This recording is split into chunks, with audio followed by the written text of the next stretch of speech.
Amados, eu quero partilhar com vocês o texto que está em Marcos, capítulo 14. Marcos, capítulo 14, versos de 1 a 9.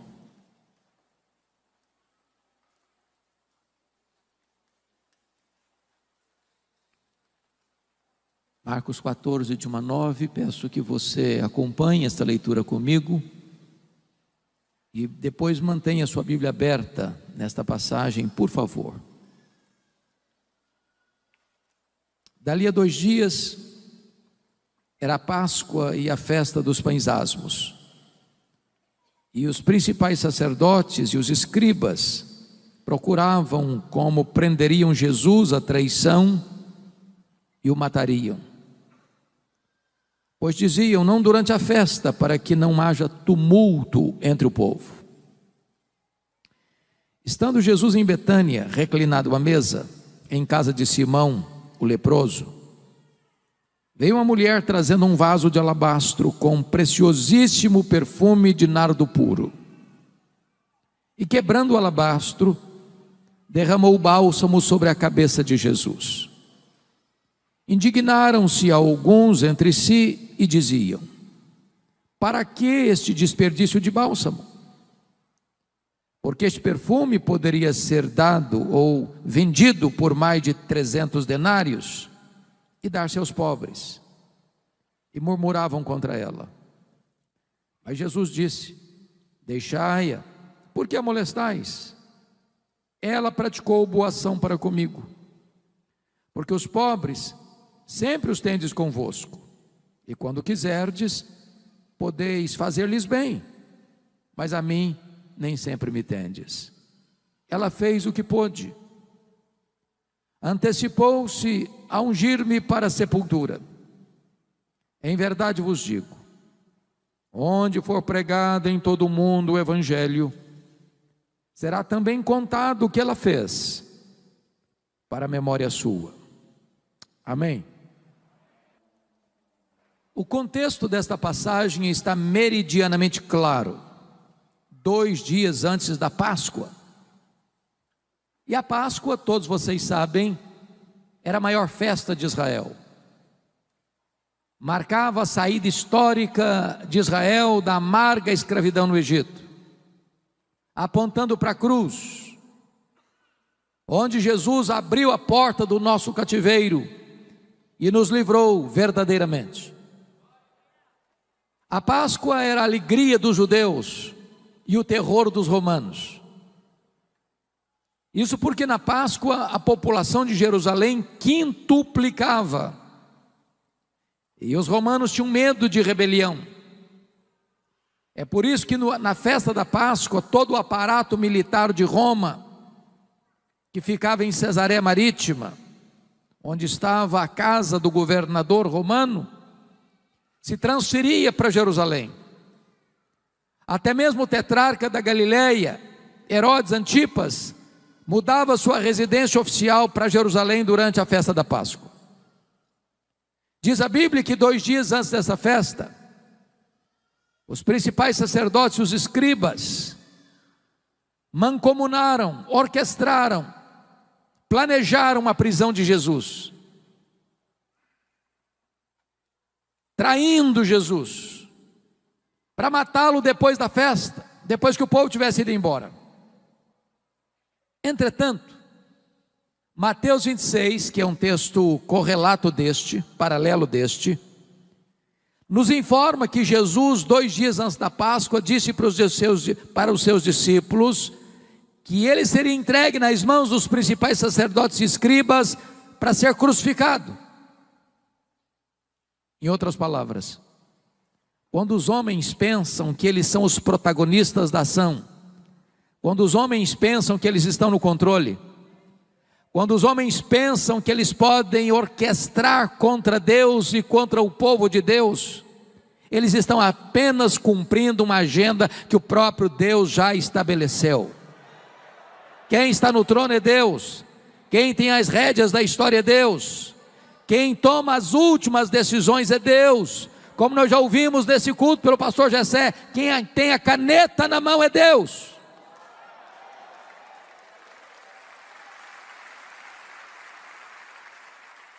É curioso que 10 quilômetros dali, onde as autoridades judaicas orquestravam a prisão e a morte de Jesus, na aldeia de Betânia, tem uma família preparando uma festa para Jesus. Jesus ainda hoje desperta sentimentos tão diferentes. Ele é amado por uns e odiado por outros. Ele é adorado por uns e rechaçado por outros.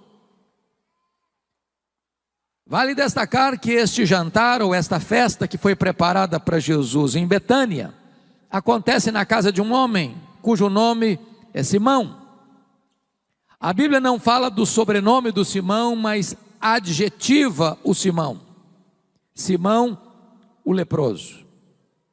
E eu faço uma pergunta a vocês: Simão ainda era leproso quando Jesus esteve na casa dele? E a resposta clara, categórica é: claro que não. Por que você sabe que não? Porque se ele fosse leproso, ele não podia ficar em casa, muito menos receber alguém em sua casa. Mas se Simão não era mais leproso, por que o evangelista registra que o jantar aconteceu na casa de Simão, o leproso, e não na casa de Simão, o ex-leproso? Para advertir-nos ainda hoje de um grande perigo, o perigo de rotular as pessoas, o perigo de marcar gente, o perigo de carimbar gente, porque rótulo fica, quando ele não é mais necessário. O doente foi curado, o cativo foi liberto, o perdido foi encontrado, o pecador foi salvo, mas o rótulo fica. Então não marque gente, não carimbe gente, não rotule gente. Vale destacar que nesse jantar quem se destaca é uma mulher. Esse episódio está registrado nos 4 evangelhos: Mateus 26, Lucas 22, Marcos 14 e João 12. Nos 3 evangelhos sinóticos, Mateus, Marcos e Lucas, esta mulher é incógnita, o nome dela não aparece. Mas no relato de João, essa mulher tem nome, é Maria, irmã de Marta e de Lázaro. E é curioso que Maria só aparece 3 vezes nos evangelhos. A primeira vez, em Lucas 10, ela está aos pés de Jesus para aprender. Eu posso lhe dizer que a academia mais importante do mundo é assentarmos-nos aos pés de Jesus. É a melhor escola do mundo. É ali que você bebe direto da fonte. E toda vez que você abre a sua Bíblia e lê a sua Bíblia, e toda vez que você escuta alguém pregando a palavra de Deus, a verdade de Deus, você está sentado aos pés de Jesus. Ele é o mestre, nós somos os aprendizes. A segunda vez que Maria aparece nos evangelhos, em João 11, e mais uma vez ela está aos pés de Jesus, agora para chorar. Seu irmão Lázaro havia sido sepultado já há 4 dias. E eu posso lhes garantir que o lugar mais importante para você e eu estarmos nas horas amargas da vida, do choro, da dor, do luto, é aos pés de Jesus. Ali estão a fonte de consolo. É aos pés de Jesus que as nossas feridas são tratadas. É aos pés de Jesus que as nossas lágrimas são enxugadas. É aos pés de Jesus que nós encontramos conforto para a nossa alma abatida. Mas a terceira vez que essa mulher aparece na Bíblia é nesse texto. E mais uma vez ela está aos pés de Jesus, agora para agradecer. E você pergunta, mas agradecer o quê? E a resposta é: agradecer o maior milagre público de Jesus, a ressurreição do seu irmão, a ressurreição de Lázaro. E diz a Bíblia que Jesus está à mesa, Lázaro recém-ressuscitado, estava com ele à mesa. Marta, como era seu perfil, estava servindo naquele jantar. E diz a Bíblia que Maria pega um vaso de alabastro. Alabastro é uma pedra rosa, muito bonita, uma pedra ornamental. E diz a Bíblia em Mateus que esse vaso estava cheio de um perfume preciosíssimo. Diz Marcos que este perfume preciosíssimo foi feito de uma essência chamada nardo, e a essência não era híbrida, era nardo puro. Diz João que dentro desse vaso de alabastro tem 1 libra de perfume. Libra não é uma medida muito conhecida nossa, mas 1 litro tem 2,2 libras.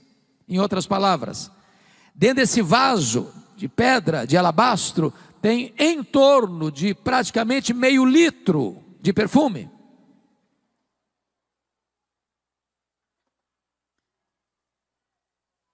O texto diz que Maria então vem com esse vaso, e quando ela se posiciona atrás de Jesus, ela quebra esse vaso e derrama todo esse perfume, quase meio litro de perfume, na cabeça de Jesus.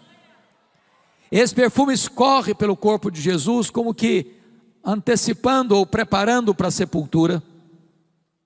Esse perfume chega aos pés de Jesus, e diz João 12 que ela enxuga os pés de Jesus com seus cabelos. Toda a casa se enche com esse perfume. E então os discípulos, capitaneados por Judas Iscariotes, ficam irados contra Maria e dizem: isso é um desperdício. Esse perfume poderia ser vendido e dar-se aos pobres. E murmuraram contra ela, molestaram-na. Mas Jesus saiu em defesa de Maria e disse: deixai-a, ela praticou boa ação para comigo. Os pobres sempre os tendes convosco, a mim nem sempre me tendes. Ela fez o que pôde. Ela antecipou-se a ungir-me para a sepultura. E em verdade vos digo, em todo mundo onde for pregado o Evangelho, será contado o que ela fez, para a memória sua. E então, com base nesse texto, meus amados, eu gostaria de extrair dele 8 lições que nós aprendemos com Maria. A primeira delas está no verso 8, confira comigo, por favor. Está escrito: ela fez o que pôde. Você pode repetir essa frase comigo? Ela fez o que pôde. Toda vez que eu leio esta passagem, eu pergunto a mim mesmo: meu Deus, será que eu estou fazendo para Jesus o que eu posso? Será que eu estou fazendo para Jesus tudo o que eu posso? Porque às vezes nós fazemos, mas fazemos relaxadamente. Às vezes nós fazemos, mas não fazemos tudo o que podemos. Às vezes nós fazemos, mas não fazemos com a motivação pura. Maria fez o que pôde. Me permita ilustrar isso. Em 1723, surge na Alemanha, pela liderança de Ludwig van Zinzendorf, um movimento de oração, que durou 100 anos ininterruptamente, desencadeando na Alemanha um movimento de oração, de reavivamento e de despertamento missionário. Para vocês terem uma ideia, esse movimento foi chamado de movimento moraviano. E os moravianos eram muito pobres naquele tempo, do século XVIII. E cada 19 crentes moravianos sustentavam um missionário fora da Alemanha. Alguns deles tão pobres eram que não podiam dar nenhum valor, nenhum dinheiro, nenhuma oferta para a sustentação da obra missionária. Então, eles se vendiam como escravos para comprar a passagem de ida para os povos mais distantes do mundo, para ficarem ali o resto da vida como missionários, para levar aqueles povos à esperança do Evangelho. Quando eu escuto uma história dessa, eu me pergunto: meu Deus, e eu? Estou fazendo o que eu posso para Jesus? Estou fazendo tudo o que eu posso para Jesus? Maria fez o que pôde. E você? Está fazendo tudo o que você pode para Jesus? A segunda lição que eu aprendo com Maria está no versículo 3. Ela não só fez o que pôde, ela fez o seu melhor. Vamos entender algo importante aqui, irmãos. Esse perfume preciosíssimo não era encontrado numa loja de perfumaria naquela época. Até porque esta essência, nardo, não se produzia em Israel. Esta essência só era encontrada na cordilheira do Himalaia, de um arbusto seco, moído e transportado em lombos de camelos. Esse perfume era caríssimo e era raríssimo. Porque notem que ele foi avaliado, e o tesoureiro Judas Iscariotes, que entendia de dinheiro, lá em João 12 diz que foi ele quem avaliou esse valor. É só parar para pensar comigo agora. Em mais de 300 denários. Um denário era o salário de um trabalhador durante o dia. Ora, se ele foi avaliado em mais de 300 denários e tinha dentro daquele vaso menos de meio litro, menos de meio quilo, significa que cada grama desse perfume custava um denário. É a mesma coisa de você trabalhar um dia inteiro e no final do dia você ir lá comprar uma gota de perfume, 1 grama de perfume. Agora, me permita outra pergunta. Eu sei que todos nós gostamos de um bom perfume. Às vezes fazemos uma aventura de comprar um perfume caro. Quando você tem um bom perfume, eu pergunto a você, como é que você usa? É apenas um pouquinho, na ponta da orelha, num dia especial. E você diz assim, esse perfume tem que durar pelo menos 1 ano. Agora notem que Maria não chega e abre o vaso. Ela chega e quebra o vaso. E por que que ela quebra o vaso? Porque ela está dizendo, eu não quero que sobre nem uma gota. Tudo que eu tenho, e o melhor que eu tenho, eu quero colocar a serviço de Jesus. Ela fez o seu melhor.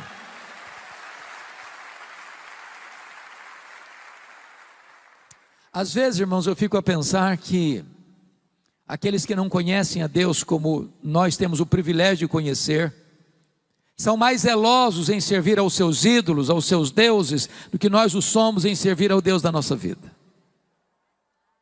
Pastor Jessé, há uns 3, 4 anos eu estava pregando em Portugal, e fui visitar uma cidade perto de Coimbra, e na medida que viajávamos, eu vi caravanas a pé, caminhando pelo asfalto, e eu perguntei, mas o que essas pessoas estão fazendo? Onde elas estão indo? Me responderam assim, elas estão indo a Fátima, pagar promessas. E eu perguntei, mas a que distância elas estão andando a pé? Me responderam, a mais de 300 quilômetros. Aí eu fiquei pensando nos nossos crentes. Às vezes moram no bairro da igreja, na cidade onde está a igreja, tem ônibus, alguns lugares tem metrô, em outros tem Uber, tem táxi. Se tiver chovendo, eu não vou porque está chovendo. Se tiver muito calor, eu prefiro ir para a praia. Se vai ter o jogo dos 2 times que eu mais gosto, eu dou um jeito de dar um ninjazinho e ir lá assistir. E a gente arranja desculpa. E às vezes aqueles que não conhecem a Deus e não servem a Deus como nós, são mais zelosos em servir aos seus deuses, que nós o somos em servir ao Deus da nossa vida. Pois Maria fez o seu melhor. Você tem feito o seu melhor para Jesus? Mas em terceiro lugar, Maria não só fez o que pôde, não só fez o seu melhor, mas ela fez também sacrificialmente. Se você olhar de novo o verso 3, há um fato aí, irmãos, que é incompreensível para nós na cultura brasileira.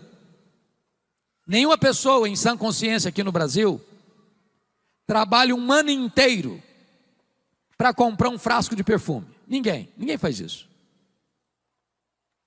Pois dentro daquele pequeno vaso de pedra de alabastro, com menos de meio litro de perfume, tinha ali um ano de serviço. Na cultura brasileira isso não faz o mínimo sentido.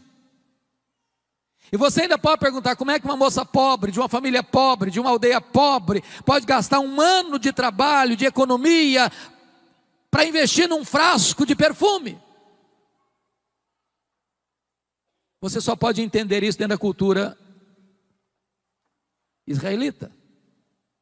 Quando uma menina fazia a transição de menina para moça, e os pais tomam um susto às vezes, porque essa transição é muito rápida, ela já começava a comprar esse perfume, gota a gota, grama a grama, e ir acondicionando esse perfume nesse vaso de alabastro, para o dia mais esperado, sonhado, desejado da sua vida, as suas núpcias, o seu casamento. Pois Maria pega aquilo que tem mais sentido para ela, mais significado para ela, aquilo que era mais importante para ela, aquilo que ela tinha comprado com todo o sacrifício para o dia mais esperado da sua vida, e coloca tudo isso a serviço de Jesus. Ela não só fez, mas fez sacrificialmente. Eu pergunto a você nesta noite, o que é que você está fazendo hoje para Jesus, que possa receber o selo de sacrificial? Às vezes nós damos a sobra, às vezes nós damos o resto, às vezes nós damos para Jesus o que não nos faz falta. Maria fez sacrificialmente. Me permita ilustrar isso. Eu li há uns 2 anos um livro, pastor Jessé, que marcou muito a minha vida. Esse livro tratava de generosidade. E o autor, na introdução do livro, conta uma ilustração muito simples para você entender o que é generosidade. E ele disse o seguinte: você quer entender o que é generosidade? Você quer entender o que é você abrir mão e ofertar sacrificialmente? Então faz o seguinte: passe numa loja, compre um vaso de vidro transparente, coloque na sua sala, para todo dia você passar por lá e olhar. Só um detalhe: você não vai botar flor nesse vaso, você vai botar terra, só terra, para você passar lá todo dia, olhar para ele e lembrar 2 coisas. Primeiro, de onde você veio? Você veio do pó. Segundo, para onde você vai? Você vai voltar para o pó. Do pó que você veio, quanto você trouxe? Nada. Para o pó que você vai, quanto você vai levar? Nada. Então você não é dono de nada. Então você é apenas mordomo do dono.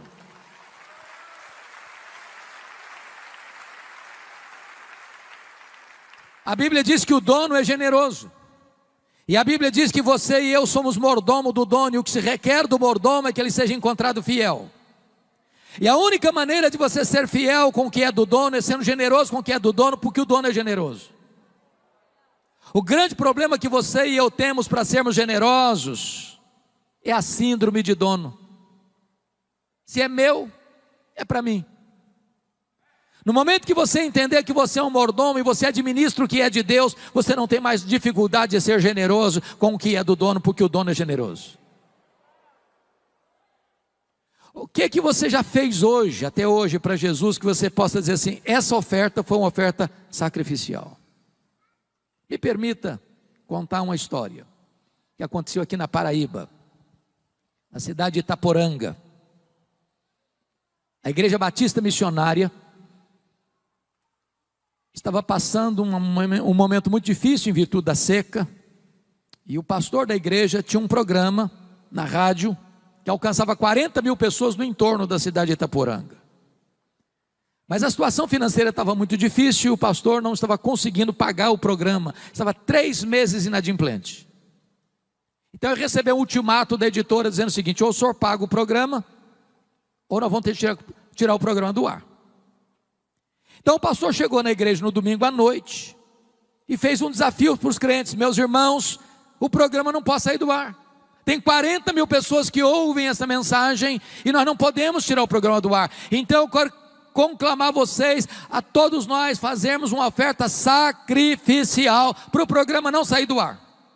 Estava lá na igreja um casal, membros da igreja, o senhor Tota e a dona Lourdes. Eles eram meeiros.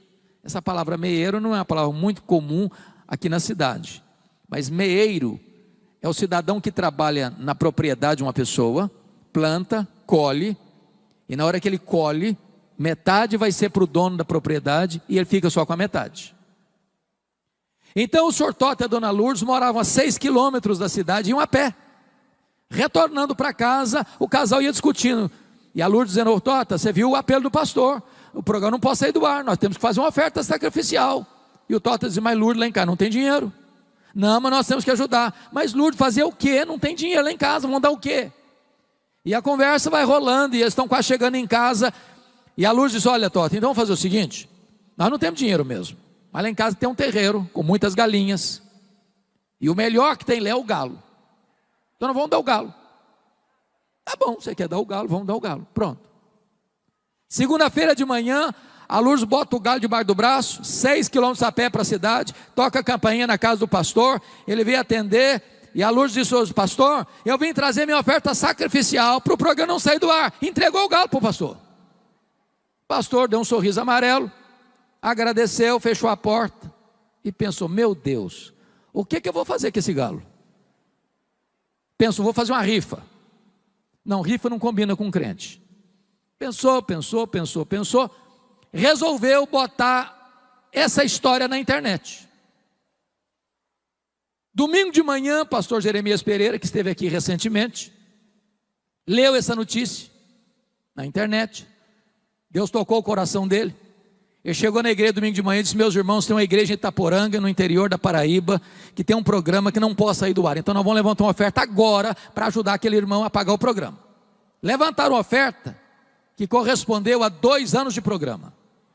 Ligaram para o pastor: fica tranquilo que o programa está garantido por 2 anos. O próprio pastor Jeremias está pregando lá no Canadá, mas não, vamos comprar terra, a terra vai ser dela. Vão comprar terra, vão passar a propriedade no nome dela, a escritura no nome dela, ela vai ser proprietária, não vai ser meieira mais. Comprar a terra, passar a escritura no nome dela. Está pregando outra igreja, levanta o irmão e diz: eu quero saber como é que é essa terra, se ela está produzindo direito, se precisa mandar um engenheiro agrônomo lá, se cavar poço artesiano, se precisa irrigar essa terra, trabalhar essa terra para produzir. E fizeram isso. Está pregando uma igreja em Nova York, levanta o irmão e diz: eu quero saber se a casa da dona Luiz é uma casa boa. Não, a casa é humilde, uma casa simples, tem energia, tem geladeira, tem isso, tem aquilo, mas a casa é muito simples. Então derruba tudo, vamos construir uma casa grande, de alvenaria, bonita, confortável, mobiliar, fazer tudo que ela precisa. Um repórter da Christianity Today escuta essa história em Nova York, pega um avião, desce em João Pessoa, pega um carro, vai em Itaporanga e faz uma entrevista com a dona Lourdes. E essa história da mulher do galo percorreu o mundo inteiro, porque uma mulher, um homem, meieiros, deram uma oferta sacrificial, sem esperar nada em troca. Não é barganha, não é troca, é o coração generoso. Maria fez sacrificialmente.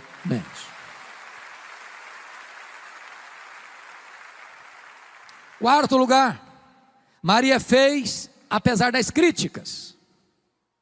Eu sou pastor há 40 anos, e eu confesso a vocês que eu nunca vi uma pessoa se levantando para fazer a obra de Deus sem enfrentar críticas. Quem tem medo de críticas não serve a Deus. Quem tem medo de críticas está mais interessado no aplauso dos homens do que na aprovação de Deus. Maria enfrentou 3 críticas. Confira comigo o verso 4. Indignaram-se alguns entre si e diziam: para que esse desperdício de bálsamo? Quem são esses alguns aqui? Os discípulos, que deviam estar felizes com a atitude dela, imitando o exemplo dela, estão indignados contra ela. Mas eles não estão indignados com o que ela fez, não. Eles estão indignados para quem ela fez. Se fosse para os pobres, tudo bem, mas para Jesus, não, aí é demais, aí é um desperdício. Se você fizer a obra de Deus, você vai causar indignação em muita gente. A segunda crítica que ela recebe está no versículo 5, confira aí. Porque esse perfume poderia ser vendido por mais de 300 denários e dar-se aos pobres, e murmuravam contra ela. Agora não é mais indignação, é murmuração. É bem verdade que esse negócio de murmuração está acabando nas igrejas, né, irmãos? Ele não murmura mais, né?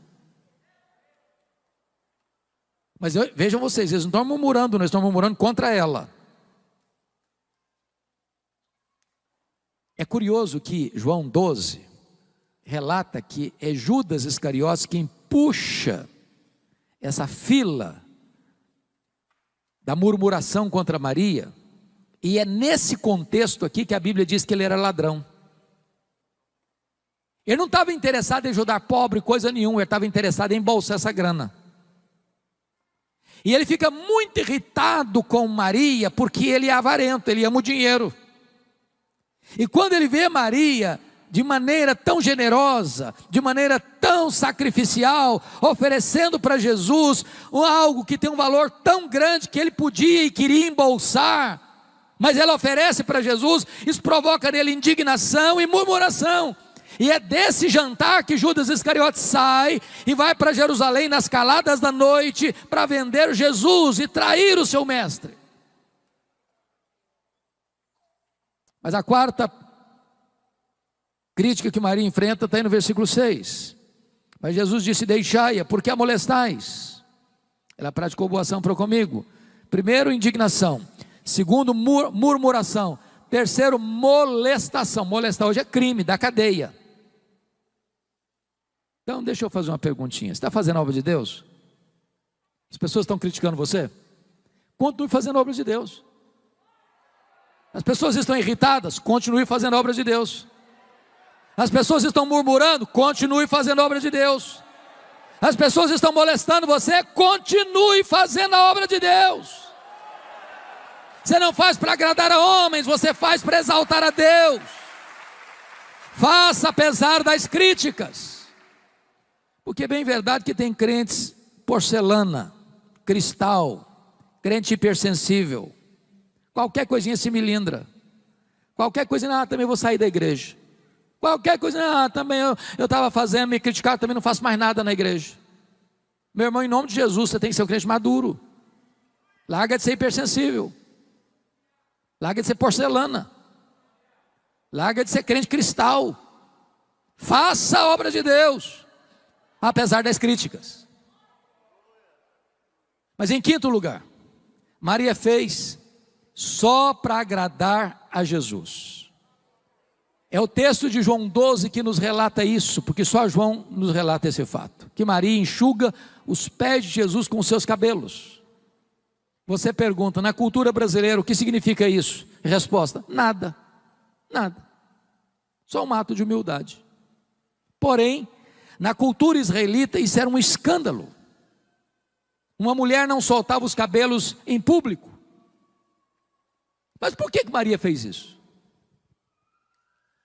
Meus amados irmãos, há momentos na vida que quando você ama Jesus, o seu coração transborda de alegria e de gratidão por Jesus. Você não consegue ficar muito preso dentro de determinadas cercas culturais, de etiquetas sociais. Você acaba transcendendo.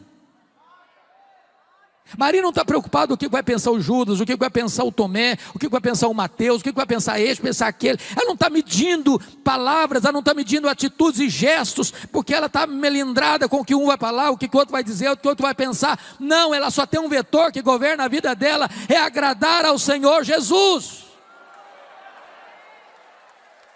Às vezes nós ficamos cheios de dedos, às vezes nós ficamos melindrados demais, agradando um, agradando a outro, agradando aquele outro, e a gente acaba desagradando a Jesus.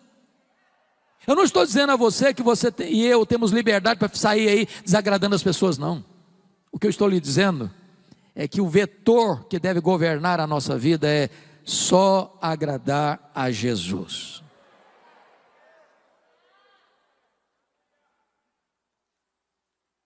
Sexto lugar, Maria fez a pessoa certa. Confira comigo os versos 6 e 7. Versículo 6, parte B, diz: ela praticou boa ação para comigo, porque os pobres sempre os tendes convosco. Quando quiseres, podeis fazer-lhes bem, mas a mim nem sempre me tendes. Será que Jesus está dizendo que os pobres não são importantes, que eles não merecem prioridade, que a causa deles não merece urgência? É claro que não. Não é isso que Jesus está dizendo? Aliás, lá em Mateus 25, 31 a 46, há uma cena do juízo final, onde o único pecado elencado lá é o pecado de omissão em relação basicamente aos pobres. Estive com fome e não me deste comer, estive com sede e não me deste beber, estive doente e não fostes ver-me, estive forasteiro e não me abrigaste, estive preso e não me visitaste. E Jesus, as pessoas vão perguntar: mas quando te vimos nessa circunstância? Jesus diz: todas as vezes que deixaste de fazer a um desses pequeninos, a mim o deixaste de fazer. Agora preste bem atenção, ninguém vai para o céu porque ajuda os pobres. Ajudar os pobres não é a causa da salvação. Você não ajuda os pobres para ser salvo, você ajuda os pobres porque foi salvo pela graça. Ajudar os pobres não é a causa da salvação, é a evidência da salvação pela graça. O que move você na direção do próximo, para socorrer o próximo, é Jesus. Se você fizer o bem ao próximo, ou ajudar o próximo, ou cuidar dos pobres para ser salvo, você está afrontando a graça de Deus, você está afrontando a cruz de Cristo. Então Maria fez a pessoa certa. Por não ter entendido essa verdade, surge aqui na América Latina, na década de 60, uma falsa teologia chamada de teologia da libertação, que não é nem teologia, nem libertação. Aníbal Pereira Reis disse que os teólogos da libertação são teologastros liberticidas. Não, ajudar os pobres não é um caminho para o céu. Ajudar os pobres é a ação daqueles que já estão indo para o céu, pela graça de Deus. Maria fez a pessoa certa. Mas em sétimo e penúltimo lugar, Maria fez no tempo certo. Olha o versículo 8, a parte B comigo. Ela antecipou-se a ungir-me para a sepultura. Irmãos, isso é magnífico. E me permita trazer aqui um fato para mim lindo no Evangelho de Lucas. Você sabe que Lucas é o evangelho que mostra a graça de Deus às pessoas rejeitadas, repudiadas, às crianças, às mulheres, aos estrangeiros, aos publicanos, àqueles que a sociedade da época colocavam de lado. O evangelho é endereçado a eles também, com a mesma prioridade. E lá em Lucas 8, diz que quem financiou, quem bancou financeiramente o ministério de Jesus foram as mulheres. E a Bíblia cita 3 mulheres: Maria Madalena, Susana, Joana e muitas outras. Quando Jesus fazia o seu trabalho itinerante pelas cidades da Galileia, e haviam 204 cidades só na Galileia, de cidade em cidade, e as mulheres iam bancando, passando Pix, fazendo transferência, cuidando da logística. Agora, preste atenção comigo. 3 mulheres citadas pelo nome, mais Jesus, 4, mais 12 discípulos, 16, mais muitas mulheres, eu não sei quantas são muitas mulheres, vamos pegar um grupo aí de 40, não tinha hotel, não tinha pensão, não tinha self-service, não tinha estrutura, não tinha logística, e elas indo com Jesus de cidade em cidade, de povoado em povoado, bancando, pagando a conta, investindo. Quando Jesus está subindo para Jerusalém para ser crucificado, e Jesus já tinha alertado isso para os discípulos e elas presentes, elas foram com ele. Quando Jesus foi crucificado, só tem João lá, mas essas mulheres estão presentes. Quando Jesus foi sepultado, diz Lucas 23, 53, 54, que não consta nem que João estivesse no sepultamento de Jesus, mas essas mulheres estavam lá, vendo onde e como Jesus foi sepultado. Repete comigo: onde e como Jesus foi sepultado. Eu queria que você acompanhasse meu raciocínio agora, por favor. Que horas Jesus morreu na sexta-feira? 3 da tarde, hora nona. Que horas ele foi sepultado? Claro que tem que ser antes das 6 da tarde, porque 6 da tarde começava o sábado. São 3 horas então entre a morte e o sepultamento. Agora o que tem que acontecer nessas 3 horas? Morreu, morreu. Ninguém tem autoridade de tirar o corpo da cruz. Então tem que ter uma permissão do governador. Bom, para ir no governador também não pode ir qualquer um, porque ele nem vai receber. Então tem que escolher uma pessoa que tem trânsito. Então escolheram José de Arimateia. E aí chega lá no governador e diz: governador, queria permissão para tirar o corpo do Jesus de Nazaré, o rei dos judeus da cruz, porque ele morreu. Não morreu não. Não tem tempo. Ih, demora. Tem gente aí que fica mais de um dia. Morreu não. Não morreu, senhor. Não morreu. Eu só acredito se o centurião vier aqui me falar que morreu. Aí vai lá buscar um centurião. Aí volta com o centurião. Morreu, senhor governador. Então o governador tem que fazer um documento. Aí tem que ir lá, tem que tirar o corpo. Tem que ir no mercado comprar perfumes, tem que ir no mercado comprar lençóis e linho, tem que descer o corpo, tem que limpar o corpo, tem que passar perfume no corpo, tem que enrolar o corpo com lençol, tem que tirar o corpo daqui, tem que ir lá rolar a pedra, porque o túmulo é novo, nunca foi usado, a pedra é pesada, e aí tem que botar o corpo lá dentro, tem que sair de lá, tem que rolar a pedra de novo, e as mulheres ali, vendo onde e como Jesus foi sepultado. Agora preste atenção nisso. Por que essas mulheres foram? Acabou o sábado, 6 da tarde, correram para o mercado para comprar perfumes. Por quê? Embora haja um silêncio do texto, e eu fico imaginando, pensando, meditando, meu Deus, por quê? Por quê? Por quê? As mulheres não gostam de nada mal feito, e elas estão olhando onde e como. Eu acho que elas pensaram assim: está mal feito esse serviço, nós vamos fazer direito. Nós vamos fazer direito. Quando elas chegam domingo de madrugada, a pedra rolada, o túmulo aberto, entram no túmulo, o túmulo está vazio. Elas saem do túmulo, um anjo diz para elas assim: o que vocês vieram fazer aqui? Procurar entre os mortos aquele que está vivo. Ele não está mais aqui não, ele ressuscitou.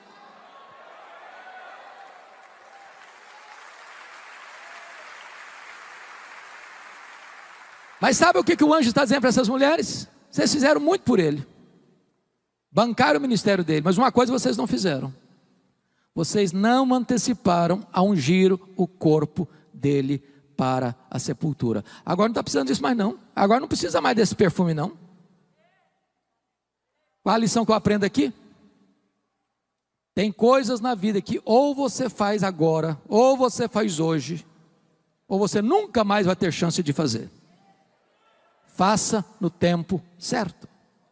Aquela conversa, aquele encontro, aquele acerto, aquele conserto, aquela decisão, aquela reconciliação, aquela restauração, aquele socorro que você vai enfiar a mão no bolso e ajudar a pessoa que está precisando de ajuda. Faça hoje, para você não chorar a dor do remorso amanhã.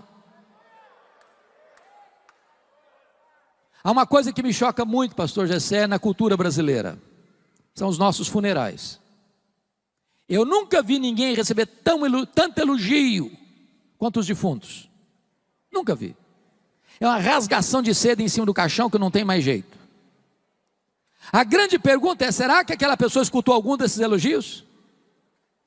Porque depois que morre não fica mais consolado em receber elogio não.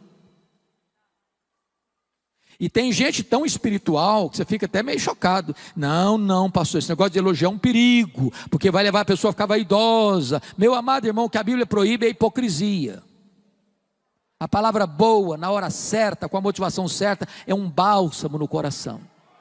Então não espere a pessoa morrer para elogiar não. Se você tem que homenagear alguém, homenageie em vida. Se você tem que falar alguma coisa bonita e positiva da pessoa, fale em vida. Se você tem que encorajar alguém, encoraje em vida, no tempo certo.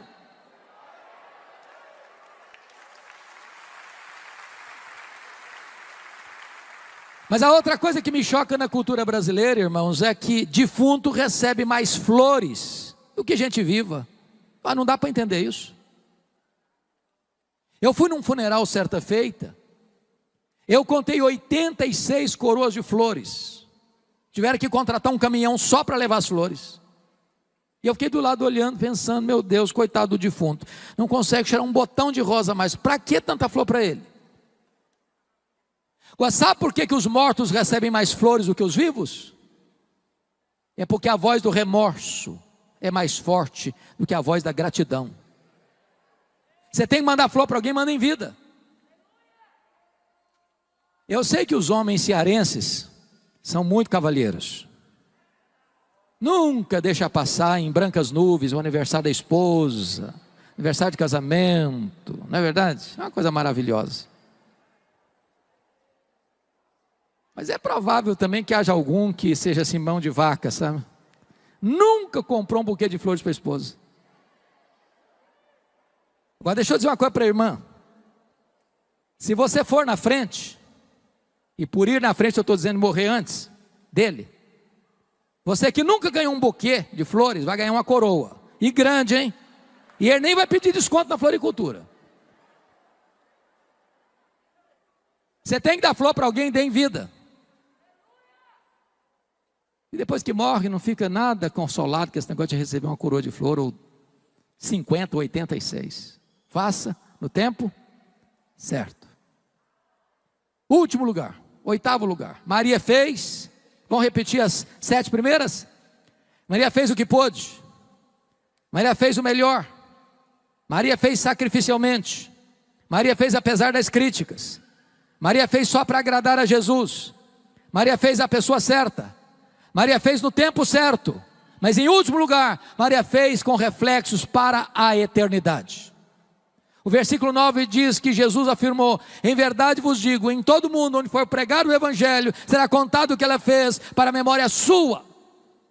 O que Maria fez numa casa pequena, numa vila pequena, há mais de 2000 anos, ou há 2000 anos, está sendo trombeteado dos outeiros da história, nos ouvidos do mundo. E hoje, 11 de março de 2022, a profecia de Jesus se cumpre mais uma vez, no templo sede da igreja Canaã, em Fortaleza, Nordeste, Brasil.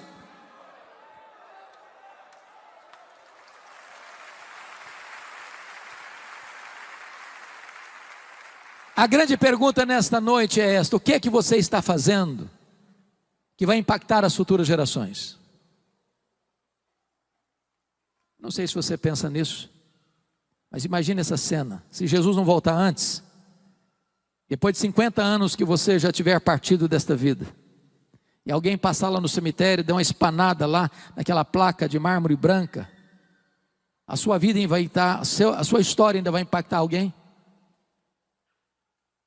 Nós vivemos uma geração humanista, narcisista, egoísta, materialista, só pensa cada um em si mesmo. O que é que nós estamos fazendo, irmãos, para impactar as futuras gerações? E eu queria concluir trazendo à memória esclarecida de vocês uma das histórias mais tristes da Bíblia, de um homem de Deus, o rei Ezequias. Começou a reinar com 25 anos, reinou 29 anos, morreu com 54 anos. Um homem que não tinha berço. Seu pai era um homem horrível, Acás. Mas ele resolveu ser diferente do pai, porque não é o meio que influencia o homem, é o homem que influencia o meio. E então diz a Bíblia que ele resolveu ser um homem de Deus. E ele foi um homem tal que diz a Bíblia que ninguém foi igual a ele antes, ninguém foi igual a ele depois. E ele fez reformas, ele experimentou um avivamento, ele se tornou um homem rico, ele se tornou um homem próspero, e a bênção de Deus fluía das suas mãos para toda a nação.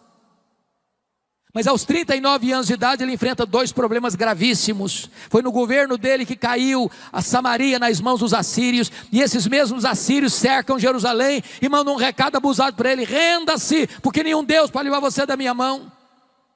Se não bastasse esse cerco militar, ele fica doente, e o profeta Isaías vai na casa dele e diz: põe em ordem a tua casa, porque morrerás e não viverás.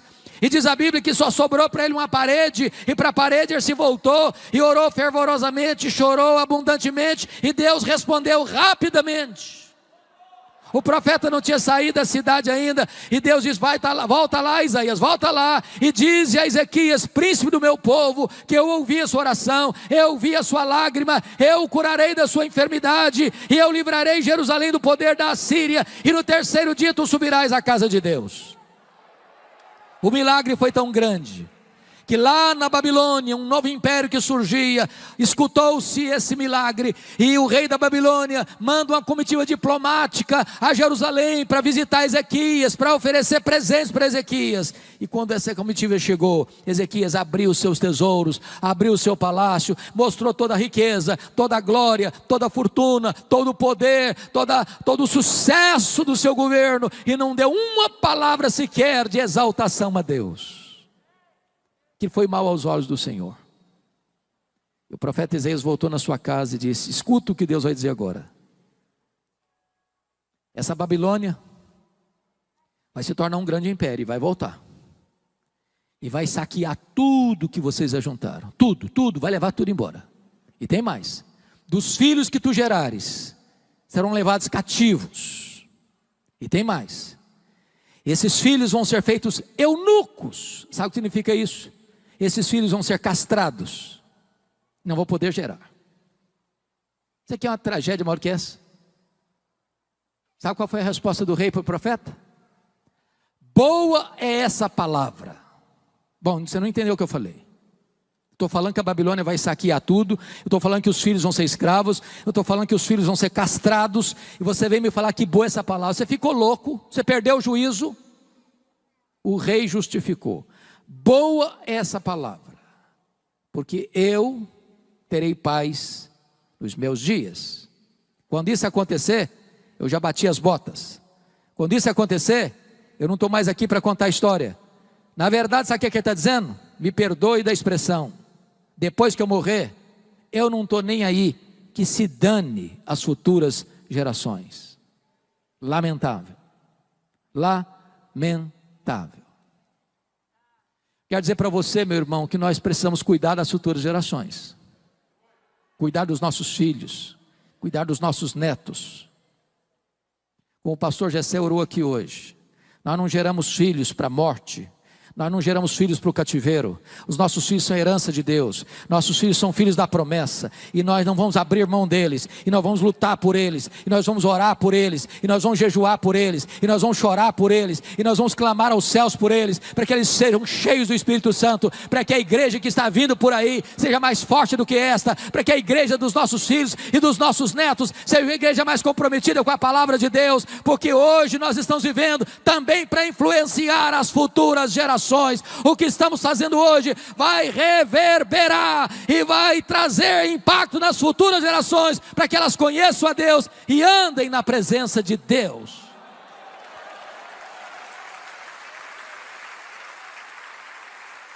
Que Deus nos ajude, irmãos, a viver como Maria viveu, aos pés de Jesus para aprender, aos pés de Jesus para chorar, aos pés de Jesus para agradecer.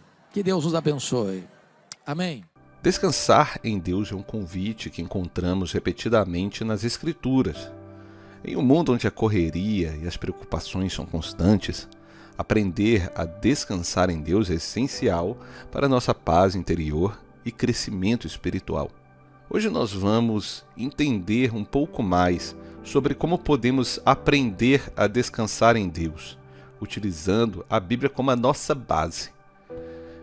Mas antes, gostaria de pedir a você que se inscreva no canal, curta, comente e compartilhe com alguém que você ama. Isso é muito importante para nós e faz com que a nossa mensagem alcance cada vez mais pessoas. A Bíblia nos oferece inúmeras promessas de descanso e paz. Um dos versículos mais conhecidos é Mateus 11, 28 ao 30, onde Jesus nos convida: venham a mim todos os que estão cansados e sobrecarregados, e eu darei descanso a vocês. Tomem sobre vocês o meu jugo e aprendam de mim, pois sou manso e humilde de coração. E vocês encontrarão descanso para as suas almas, pois o meu jugo é suave e o meu fardo é leve. Esse convite de Jesus é um lembrete poderoso de que, independentemente das circunstâncias, podemos encontrar descanso na presença do nosso Senhor. Para aprender a descansar em Deus, é fundamental entender que o descanso não é apenas físico, mas também espiritual e emocional. O Salmo 23 é um exemplo clássico de como Deus nos guia ao lugar de descanso. Ele diz: "O Senhor é o meu pastor e de nada terei falta. Em verdes pastagens me faz repousar e me conduz às águas tranquilas. Restaura-me o vigor e guia-me nas veredas da justiça por amor do seu nome." Este salmo ele nos mostra que Deus é o nosso pastor e que Ele está cuidando de nós, nos levando a lugares de paz, de restauração e de descanso. Outro aspecto muito importante de descansar em Deus é confiar na soberania dEle, no cuidado que Ele tem para com as nossas vidas. Em Filipenses, no capítulo 4, versos 6 e 7, Paulo nos encoraja a não nos preocuparmos, mas a apresentarmos nossas preocupações a Deus em oração. Como está escrito: "Não andem ansiosos por coisa alguma, mas em tudo, pela oração e súplicas e com ações de graças, apresentem seus pedidos a Deus, e a paz que excede a todo entendimento guardará os seus corações e as suas mentes em Cristo Jesus." Quando confiamos nossas preocupações a Deus, Ele nos dá uma paz que vai além da compreensão humana. Além disso, é essencial lembrar que Deus está sempre conosco. Ele sempre nos acompanha, Ele nunca nos abandona. Em Deuteronômio, no capítulo 31, verso 8, nós lemos: "O próprio Senhor irá à sua frente e estará com você, e nunca o deixará, nunca o abandonará. Não tenha medo, não desanime." Saber que Deus está sempre presente nos dá coragem e confiança para descansar nele. Em resumo, aprender a descansar em Deus envolve confiar em sua sabedoria, esperar pacientemente, orar bastante, ser grato, meditar na palavra, buscar a comunhão com outros crentes, reconhecer sua dependência dele. E ao fazer isso, você vai encontrar a paz e o descanso que só ele pode oferecer. Que possamos a cada dia aprender a descansar mais no Senhor.